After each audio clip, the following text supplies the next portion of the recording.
a great one, for a change. And this time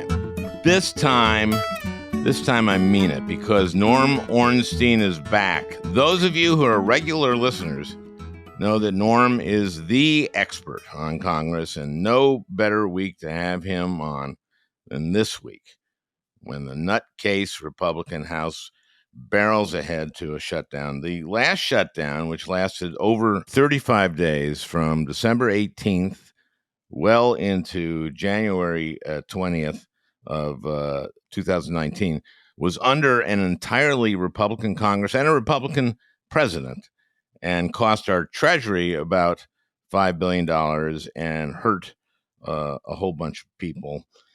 This time it's just the Republican House. We did it all ourselves. Norm has studied Congress for 40 plus years and paints a very scary picture of this group in the House and the future that it envisions. We're in a very dangerous time now. We've had the illegitimate capture of the Supreme Court, and we discussed the court too. And Norm, like me, has an especially dark view of Chief Justice John Roberts. And with the court captured, we have a Congress that also does not represent the American people. The 49 Republican senators represent just 41% of the American people. And the gerrymandering that the Roberts Court has enabled has allowed Republicans to win this narrow majority in the House. Their ultimate goal is to lock that in. And in the future, when Norm says 75% of our population will be in 15 states, well, holy crap. This is a great one, a scary one, with a recurring member of the great Al Franken pantheon of great guests, maybe, I don't know, the second or third best of all, Norm Ornstein. But before I go to Norm, I want to say a word about Dianne Feinstein. Dianne died today. I'm taping this monologue on Friday. I served with Dianne on the Judiciary Committee. Now, neither of us were lawyers, but both of us did some significant work on judiciary. Dianne authored the 1994 assault weapons ban, which lasted 10 years till 2004. Unfortunately, the Senate didn't authorize it reauthorize it in 2004, and we saw an explosion in the production of more and more lethal assault weapons. Dianne reintroduced the ban in 2012 after Sandy Hook, and that was tragically voted down. When I first got to the Senate, we had a hearing. As I said, neither of us was lawyers. I was good. And Dianne came up to me and said, with some surprise, "What you did today was very good." And I said, "Well, thanks." And she said, "When you first came here, I thought you were going to be stupid." And I said, "Why?" And she said, "Well, because you're a comedian." And I said, "Well, comedians are generally pretty smart." And she said, "Oh, I don't think so. Mostly what they say is kind of stupid." And I just left it there. I don't think Dianne listened or watched a lot of popular culture. She was so dedicated to her Senate work. So fondly remembering Dianne today, she no doubt probably should not have run in 2018, but she was an impactful senator, took on the CIA torture regime during Bush. We honor her today. Oh, and one other thing, just toward the, I don't know, 2/3, 3/4 of the way through the interview, Norm's dog, Henry, starts barking at somebody, and that's what it is. And I know Henry. Henry's not very intimidating. He's about 15 pounds, but he likes to bark if anyone gets near their door. So just know that. Anyway, it's a great one, except for Henry, for a change.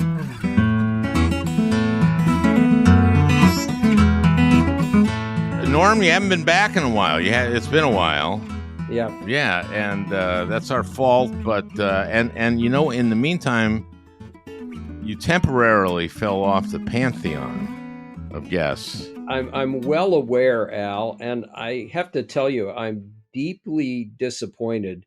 You take me off, and I send you a gold bar, and you put me back on, and then you take me off again. I mean, I got a limited supply of these gold bars. Well, you're back on, and thanks for Okay. the new gold Okay. bar. You know what happened? Ann Applebaum did a spectacular Yeah. one, and so I put her on, and that was only her second time on. You've been on, I don't know, 8, 9, 10 times. Yeah. So I just feel terrible. But you're back on. You're Yeah. back I'm on. back on, and I can't quibble. Anne is fabulous. Yeah, and Frank Four, I might just kick him off. Yeah. Although he's always good, he's always good. So it's hard. It's hard. I have many, many great guests, but you're in the pantheon. You're the best. And today you have a fun topic, Yeah. which is it appears that the government may shut down. The federal government may shut down for a while. And I want you are a scholar on Congress, and so I couldn't bring in a better member of the Pantheon to walk us through this. And I especially don't know the House. I want to know what's going on, and then dig deeper Okay. and go what's behind this or underneath or deeper, Yeah. but deeper be underneath it all. So where are we today? Today, as we record this, is Tuesday. So this will inevitably change and doesn't air till Sunday. So by then it's either closed or it isn't, right? Yeah, October 1 is the start of the new fiscal year. We do not have money allocated through appropriations starting at midnight on the 30th of September.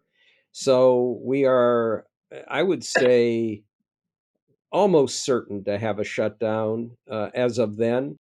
The only caveat, and it's a very iffy caveat, is they could punt it for 30 days or 45 days. The Senate Democrats and Republicans, who oddly enough are pretty united on this Right. against a shutdown. They've done an extenuated, Yeah. extended 30 days, They're trying right? to push 30 or 45 days, but that would require Kevin McCarthy, and this is where we get into the immediate roadblock. Now he's the Speaker of the House. Yeah. In name only. We have rhinos, Republican in name only. This is a Hmm. sino. Uh, uh, he's got enough Republicans, and remember their margin is 5, and they've got a couple of resignations pending, and one, their leader, Steve Scalise, with cancer. They have very little How margin. bad is his cancer? I He speak with says that, concern yeah, he says that it's curable with, but he's got to go through chemo and the like. And it's actually an interesting element that we can talk about later if McCarthy gets ousted.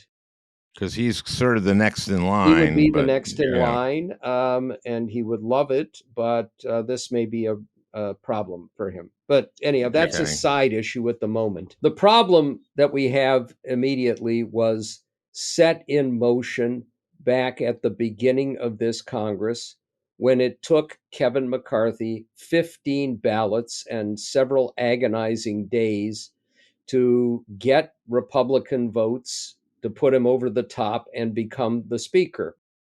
And he had to sell out to his Freedom Caucus right wing radical members in a whole host of ways. And one of the ways in the end in which he had to sell out was the demand from Matt Gaetz, who hates McCarthy and who was one of the last holdouts.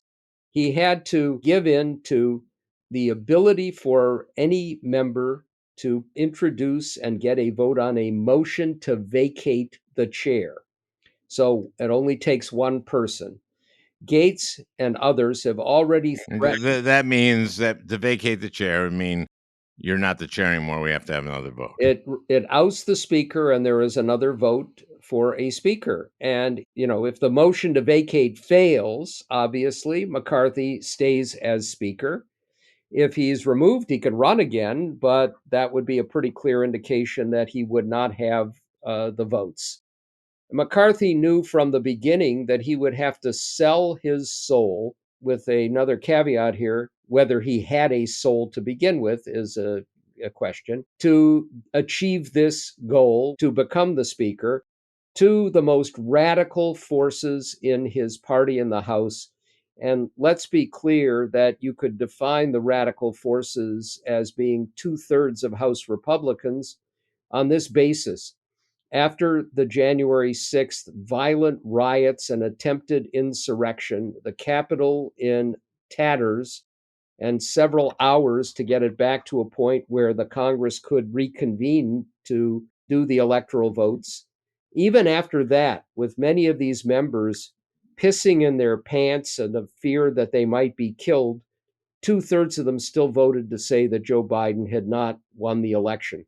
So we've got a group of crazies there to begin with, but the craziest of the crazies are running the show, and they're the ones pushing for a shutdown. They want a shutdown because they think that the American people will be delighted when they realize that if there's no government, it doesn't really affect their lives, which every previous experience with a shutdown would suggest is an erroneous assumption. Well, that goes to the question of how does it affect people's lives? We know from previous shutdowns, but we also know from the reality of what government does. Even though you have surveys that suggest that people would like to cut the size of the government dramatically, every single program that the government does, except for foreign aid, gets a huge majority of support for keeping it in place. So if you shut down all but the most essential features, you probably still get Social Security checks going out, but they might be delayed. You're going to have, just to take it to one granular level, the endowments for the arts and humanities get shut down. The grants that go to libraries, museums, theater companies, most of which, by the way, in local communities, have boards that are filled with Republicans, go through chaos. You're going to have the CDC and many of its essential functions cut back. You're going to have national parks closed at a time when, for many of them, because it's a time of year when a lot of people travel. Going to a national park in Utah, say. Yeah, where the economy of Utah depends heavily on all of those parks. And remember, it's not just the parks themselves, it's all the businesses and hotels and restaurants that depend on tourist traffic for their own economic well being. And this hits red states as much as it does blue states. Now, you're going to have very possibly some delays in travel because some of the agencies will not be able to operate. You may end up with an environmental catastrophe that we are not going to be able to have the EPA or other agencies be able to deal with. There are lots of things in people's daily lives that they don't realize depend on the federal government. And then, of course, over 2 million, actually 2.7 million or so civilian employees, most of whom will not be able to collect their salaries while the government is shut down.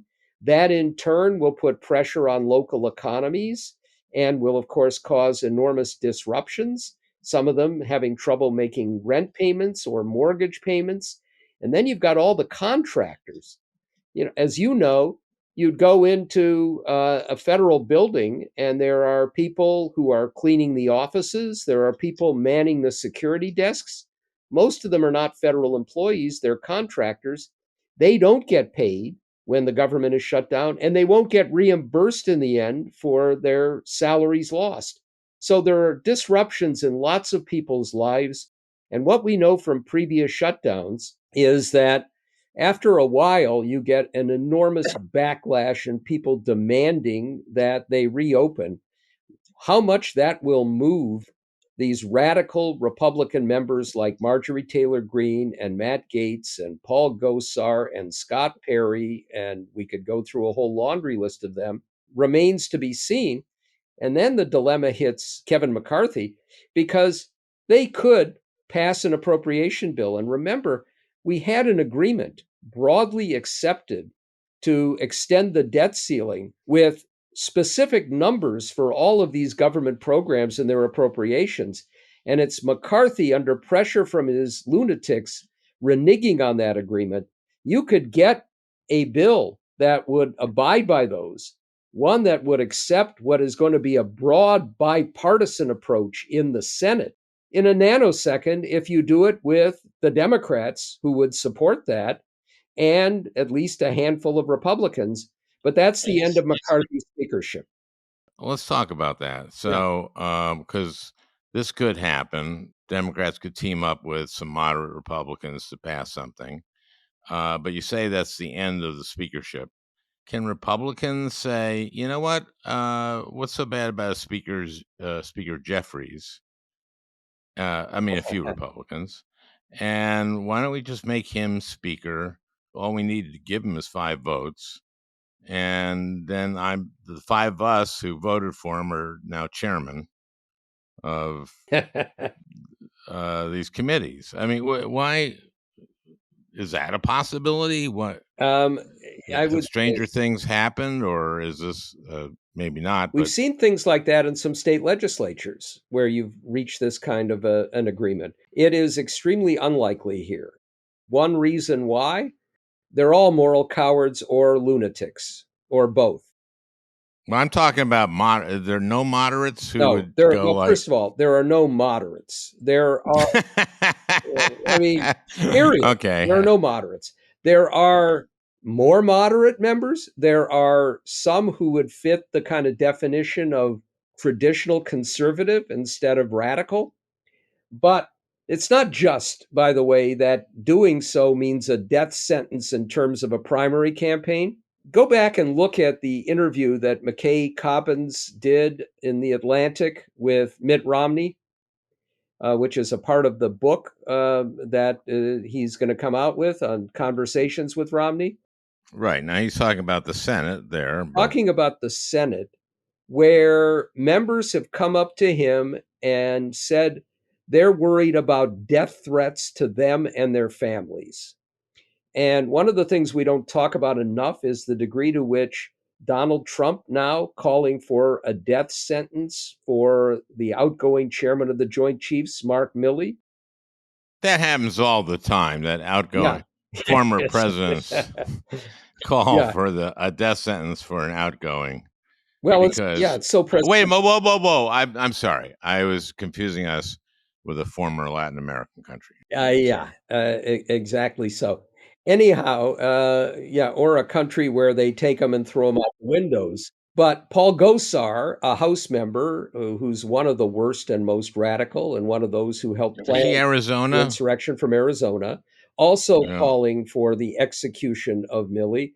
Trump is trying to basically make violence a core part of his portfolio because he wants to intimidate juries, judges, and others into believing that if they convict him or do anything that he doesn't like, then they could end up being murdered or at least assaulted.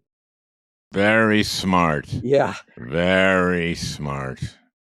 You got to respect the guy yeah. for when he's backed against the wall.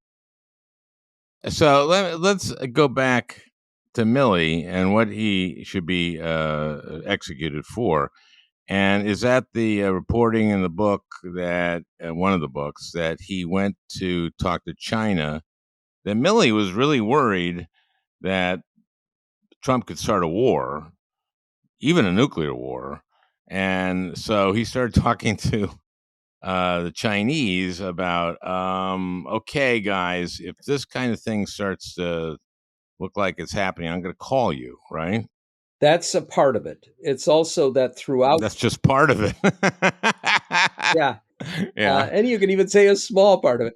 Uh, Milley also said that throughout Trump's term, they worried that he would trigger a war or blow up the country.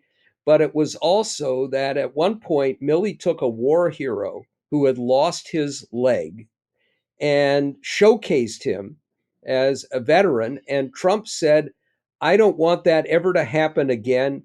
I don't like people who've lost legs or wounded veterans. So all of that makes Trump look really bad, all of which is certainly accurate. Had Trump react with his usual outrage and suggest that not only does Milley deserve execution, but that if he gets reelected, there will be firing squads, basically, even if he didn't use the term. I tweeted as soon as Biden won it was declared that Biden won the election that that Milley or whoever is in charge of it shouldn't take away the nuclear code from Trump, but they should give him the wrong code. Yes, that would have been a wise move. And maybe he did it, by the That's way. right. Yeah, I wouldn't.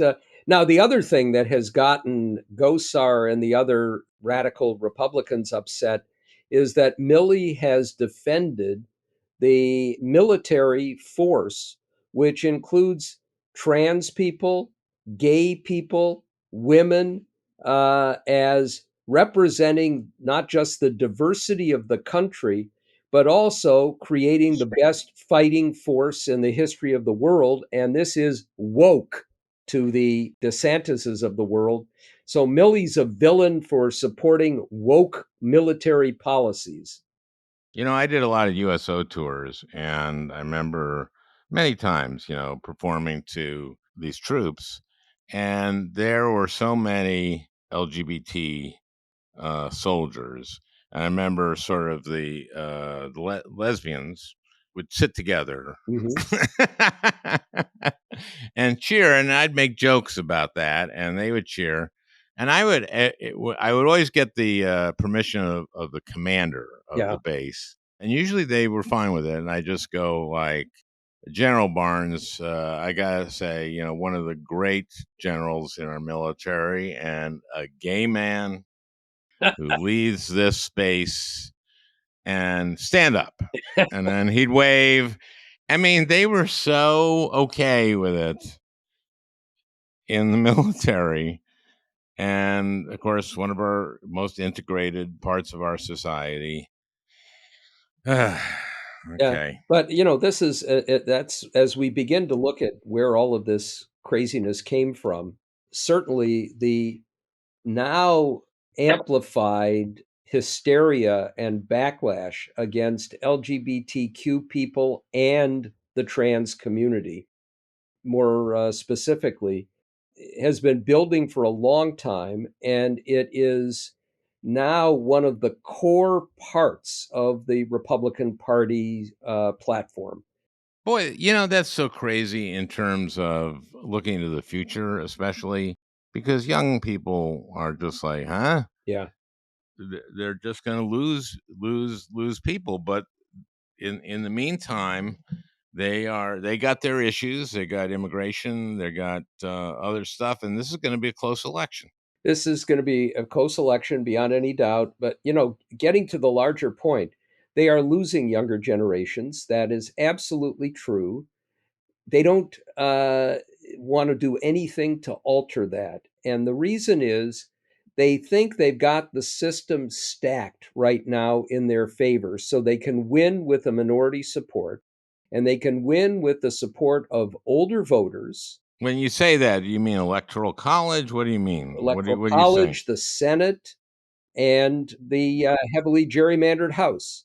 And of course, they've done it at a huge level in the states. The state legislative gerrymanders, places like Wisconsin and North Carolina, are just beyond ludicrous. Ohio But and what they're hoping is, and they have a system now where the small states and the rural areas have inordinate power.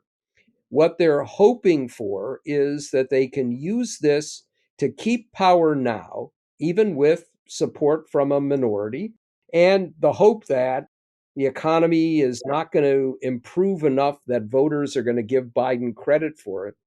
That if they take all the reins of power and with the judges that they have that are friendly to them, they can in seizing that power, codify rules that will enable them to stay in power even as they lose a younger generation, to have 40% support in the electorate and still win the presidency and win majorities.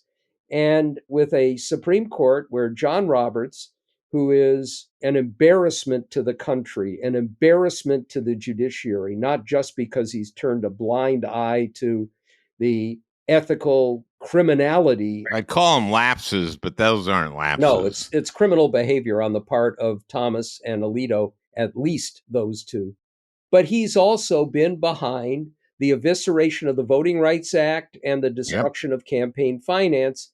And he has not changed, even as it's become clear that the basis of those decisions was false. Exactly. I consider him as pernicious as any of them. Yeah. I just think he is a smooth politician. But if you look at, well, Shelby County was his decision. Yep. But Citizens United, remember he came in, I'm going to call balls and strikes. And boy, that's not what he's done. And on Citizens United, the basis behind that was that there was going to be transparency. First of all, Citizens United was really just about whether this group could take ads about a documentary they did on Hillary and put it on TV. That's what it was supposed to be about. Yes. And then they decided, okay, well, we can't decide that now. And then they re-brought it up and made it Citizens United, made it the Citizens United that we know of, and suddenly decided to get rid of all money limits in politics. But that would be fine, said Justice Kennedy, who wrote the opinion. He said, because there's going to be transparency. Everybody will know where the money's coming from, except there isn't. There wasn't. It's based on a lie. Well, it's based on among other things, a lie, not just that he said they would call balls and strikes. That's Roberts. I'm going to call balls and strikes. But Roberts also said that he was going to strive to have as many decisions as possible go 8-1 or 9-0 by respecting stare decisis and deciding them on the narrowest grounds possible. What happened with Citizens United, just to echo and expand on what you said, is that Citizens United was brought on the narrowest basis as applied. In other words, can they show this documentary about Hillary on pay-per-view or in other ways? It was easy to make a decision that actually would have given them a little bit more leeway, but not destroyed the campaign finance system. Roberts went along with pulling it back and deciding it on a basis that had never been briefed or argued, to make sure that he could destroy 100+ years of campaign finance law and precedent. He lied to the Senate in his confirmation hearings and then amplified that, not just with Citizens United, but with a whole series of decisions that have come since. He will go down in history, I believe, as one of the worst chief justices, on a par with Roger Taney, who, of course, basically codified the worst segregation possible. I mean, everyone always looks to Alito and Thomas and Gorsuch and to some extent Kavanaugh and Coney Barrett. But I do believe that, well, first of all, Roberts right now has the ability to say, Clarence Thomas, I'm sorry, but you're fired. Because what was Abe Fortas was kicked out for 1/100th of this, right? Absolutely. And what we're learning about Clarence Thomas now is every new revelation that the corruption extends to levels that have not even come close to being achieved by others. And Sam Alito is not that far behind. But Thomas, we don't want to spend a lot of time on this, but Clarence Thomas was caught red handed more than a decade ago, failing to disclose a large share of income that had gone to his wife, failing to disclose other gifts. He went back and redid his disclosure forms. So he knew perfectly well what was required. And then he went back to doing the same thing, even worse, over and over again. And now we're learning about even more of his perfidy. And of course, he's refused to recuse himself from any of the decisions that directly involve his wife, who is a radical insurrectionist, failed to disclose over $680,000 in income from her, failed to disclose these enormous gifts. And just to take it to another level, he had a nephew he brought into his house, he treated like a son, who had issues, needed to go to a private school. He got a gift of $5,000 from a friend to help defray those costs, and he disclosed it on his disclosure forms. And That was nice. then did not disclose the Okay. $150,000 from Harlan Crow. So he knew he was violating the rules. And what has John Roberts said about this? Not one word. He has not criticized him publicly. Earl Warren was Chief Justice when Abe Fortas got into these issues. Earl Warren knew that Abe Fortas was a reliable vote for him on most of the issues that mattered, and that Richard Nixon was likely to replace him with somebody who would not be nearly the ally. But Earl Warren was so offended by what Abe Fortas did, which was like jaywalking compared to What did Fortas do? Just it was taking money, $15,000, which he then reimbursed from somebody who had a tangential relationship with the court. It was, by the standards of the time, wrong, ethically insensitive, but it brought bipartisan support for removing him from the court. and this is Robert's call. We Yeah. should make that clear. And so I think that you can point your finger at Thomas. You can point your finger at Alito. The real finger goes to Roberts. Yeah. And, even if Roberts had just said, look, it's very clear now that my earlier defense of not having a code of ethics apply to the Supreme Court, the same one or a related one to that applies to every other federal judge. If he had just said, I think it's time that we have a tough code of ethics, even just to protect the reputation of the court. Instead, he is basically stonewalled on that issue. And if they do get a code that they want to write themselves, it will be a meaningless one. John Roberts has contributed mightily to the destruction of the integrity of the Supreme Court, and he deserves to be publicly condemned for that.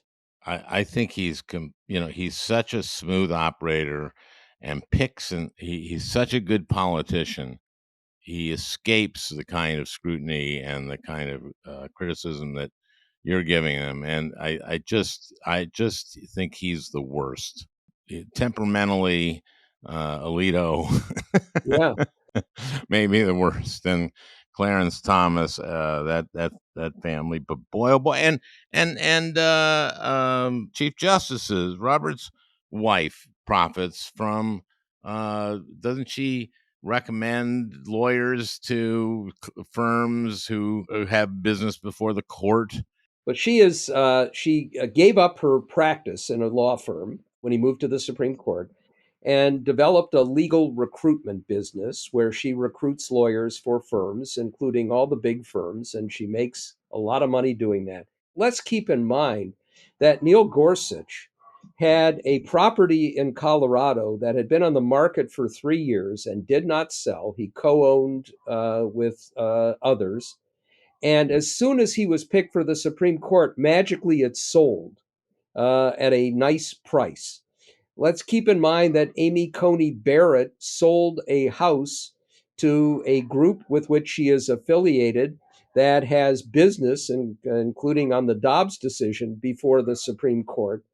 Let's note that we still do not know who paid off the $180,000 or thereabouts in debts that Brett Kavanaugh had.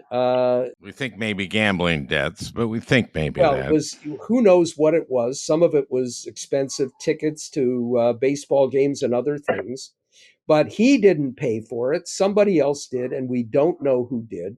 There are serious ethical questions about a lot of these justices, and in some of them, And we have Alito, who bizarrely said the Congress has no role in regulating the Supreme Court, which is a complete Um, denial of what is he flat should out read the language in the Constitution. Constitution. Yes, which also makes it clear that he doesn't care what the Constitution Hey, says. now's the time for you to yell at Henry.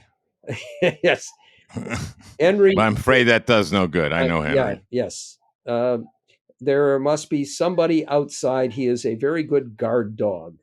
And an intimidating one. He weighs about, what, 15 He pounds? weighs 15 pounds, but every time I will say, every time I mention the name Clarence Thomas, he does go berserk and he barks like Okay. crazy. So it may be that. Well, now we're just getting into the whole Republican project, which is the what's going on now in the House is very much a part of that. And I just wonder what these Freedom Caucus people are, what their goals are. And it seems to be more chaos than it is anything else. And let's just go back. I mean, there are a couple of things that are worth mentioning. The first is that this radical right populist strain is not new for the Republican Party. It goes back many decades, and you could look at Robert Taft running against the more moderate Republicans in the 1940s, against Wendell Willkie and Tom Dewey, failing at that point, the uprising in the Goldwater era. But most relevant for now is that we had the success of the Republican Party with the Tea Party movement after the financial collapse of 2008 and into 2009 that swept into a majority in the House in 2010 with the biggest gains that they'd achieved in a century. And that was after we passed the Affordable Care Act, Yes. which was lied and lied and lied about. You're going to pull the plug on grandma. Yeah. What's important here is that it was portrayed as a backlash on economics. It was the Tea Party dealing with the big government and these intrusions into people's lives, but also the economic performance. We know that the what so-called young guns, Kevin McCarthy, Eric Cantor, Paul Ryan, traveled around the country at the 2010 election, whipping them up into a frenzy. But what we also know from a lot of research is that the economic issues were not the drivers for them. It was race and the social issues as much as anything else. We brought in this wave of radical members in 2010. McCarthy, Cantor, Ryan thought that they could co opt their anger to win a big victory, and then they could co opt them, but it didn't work. They got co opted. A couple of years later, Eric Cantor lost his seat in a safe Republican district in Richmond, Virginia, Yeah. to a crazy radical right guy named Dave Bratt. We know that those radical Tea Party people, and they dominated the House. They forced out John Boehner as Speaker, then brought in Paul Ryan, who thought once again he could co-opt them until he decided it was too much and left. And they've expanded their numbers. There was no Freedom Caucus at that point. There was a right-wing caucus called the Republican Study Committee that had a majority of the members, and it lately expanded to 80% of the members of the House, the right-wing caucus. Then the Freedom Caucus got created in 2015 because the right-wing caucus wasn't radical right-wing enough. And they're now driving things forward. And they've created the same, if not worsened, problem for Kevin McCarthy that John Boehner had and that Paul Ryan had. And they're driving this ship. And what's happened is Donald Trump was an accelerant of all of this My God, yeah. radical right wing fascist approach. And it's no longer a party, it's a cult. And the cult does not have an ideology. It's not like conservatism that wants a smaller but efficient government. It is a radical cult theology that believes if you could blow up all of government, we would have freedom and everybody would be better off.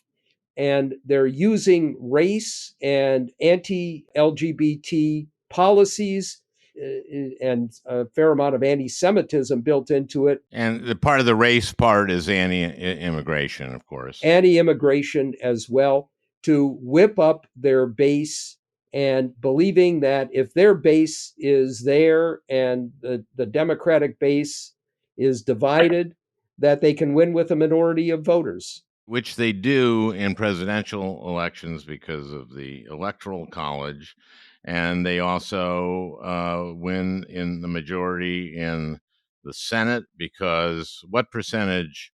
Right now, I think that the Democrats in the Senate represent about 59% of the American people, and that which there's 51 of them, right?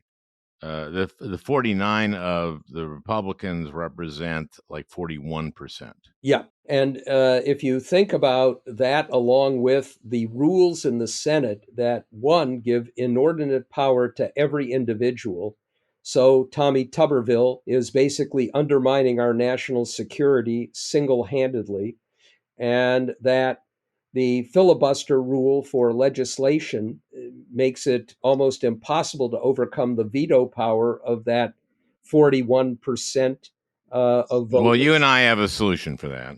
We have, and we tried, and I thought we had Manchin to go Manchin along. on board, and then, of course, Manchin, in his inimitable way. Let's describe it for the folks real quick one more time. Basically, the first week I was in the Senate, I called you up and I said, "Wait a minute, we need 60 to get cloture, and they don't need anything. They just leave for they don't come back on Monday if we have a cloture vote." So Ted Kennedy was 6, so we only had 49, and we had McConnell filibuster as many executive nominees as had been filibustered in the entire previous history of the country during the Obama administration. So I was saying, why not make them? You said, why not make them come up instead with 41 votes instead of us having 60? And they got to do it, and they got to show up. But not only that, but then we talked about different ways of making it like you got to do a talking filibuster. You got to sit there and talk. Yep. The idea was not to blow up all the rules. It was actually to return the filibuster to its traditional narrow role, where the burden is on the minority to try to use in a small subset of issues, the ones that are really That they really care that about, they and maybe care care about. about for a reason enough to go to the floor and debate it. Yes. And that you could force them to do it if they had continuously to have to come up with 41 of their members. And it made all kinds of logical sense. And Manchin, when you talk to him, and then when I talked to him Yeah. after that, he actually even publicly said that that was maybe a really good idea. And then he backed away from it and wouldn't support anything. I have lost every bit of positive feeling that I might have had for him as somebody with fundamental integrity over the way he misused that issue. Well, I now still want to be able to talk to him Oh, yeah. and say to him, "Don't run on the no labels party." Yeah. Well, I'm very fearful of what he might do there, and that's a topic for a longer discussion in another day. But let me take your the numbers that you used even a little bit further. We are almost at a point where 70% of Americans will live in just 15 of our 50 states. And that's because those 15 states, the bigger ones, are the drivers of the economy. 2/3 or more of our GDP comes from those states. People move to the states where the economy is thriving. But what that means is we're almost at a point where 30% of Americans will elect 70 senators. And it's not that they'll all be, all the small states are Republican. We've got Delaware and Maine, and all the big states are Democratic. Rhode Island, we got Rhode And Rhode Island, Island. which There are several of them, but more of them are red. And then you've yeah, got, Wyoming has less than 600,000 people. yeah, and Alaska. We've got lots of those. Montana's becoming much more firmly red. I'm hoping against Yep. hope Yep. Yep. and experience that John Tester can stay in office. But with all of that, the fact is we're going to have a tiny minority of Americans who do not represent the diversity of the country or its economic future or dynamism, who will be able to overcome almost anything, whether it's filibusters or vetoes in the Senate, and they will be profoundly unrepresentative of the country. And I keep hearing, Mike Lee and many others sort of smugly saying, we don't have a democracy, we have a republic. What we have is a Republican form of democracy, small r, which means that voters elect representatives who are supposed to represent them. And we are increasingly moving to a system where voters elect representatives who don't represent the voters in the country. And it is going to lead to a crisis in legitimacy that goes beyond the fact that the Republican Party now is a lunatic cult. Now, here is my solution: divide California into 8 states. Californians vote about 60-40 Democratic. I would gerrymander the hell out when we make those states. Yeah. So West Hollywood be in the same state as Bakersfield, and so you get 16 Democratic senators out of those. So you're adding 14. And then just to spite them, because the way McConnell and the Republicans refused to take up Merrick Garland on a bogus thing, and then did Coney Barrett. Let's just turn the same bullshit on them, and just to spite them, North Rhode Island, South Rhode Island, they'll be called the Rhode Islands, like the Dakotas. Then D.C. gets 2, East and West Puerto Rico get 4. Well, Puerto Rico has tended to vote for Republican governors and their non-voting representatives. But I say, let's give Puerto Rico. Well, then don't give them that. No, give them 2 seats. Give the U.S. Virgin Islands 2 seats. Give Guam 2 seats. There you have every right to be states. And let's look back and recognize that Virginia and West Virginia are one state. The Dakota territories turned into one state. North and South Dakota. The Carolinas did exist before. Let's be careful about Virginia. Yeah. Though. Well, but the point is that they were made into 2 states and the Dakota territories into 2 states so that conservatives could have more representation in the Senate. Turn the tables. And it's, part of the same problem that Democrats have not used the hardball rules that Republicans, or in the past, right-wing Democrats, racist Democrats, pro-slavery Democrats, used to expand their own power. It's what they did when they capped the size of the House at 435 so that they could keep all those immigrants coming in through Ellis Island and the former slave families from having enough representation to dilute the power of the pro-slavery, pro-segregationist right. So it's time to make some of those changes. And, if in the end, Texas, Alabama, Mississippi, even Louisiana decide that maybe they ought to secede, we can think about that as well. Yeah. What we're seeing, Al, is that the secessionists lost in 1864-65. They're winning now. In effect, it's not slavery, but what Alabama, Mississippi, and some of these other segregationist states are doing is imposing a set of not just Jim Crow laws, but radical provisions otherwise on abortion and many other things that are the same as if they had seceded back then. And if they'd gotten rid of slavery, they would be doing some of the same things that they're doing now. They're winning. Well, this all underscores the importance of everybody getting involved in this election, and especially in states that are battleground states.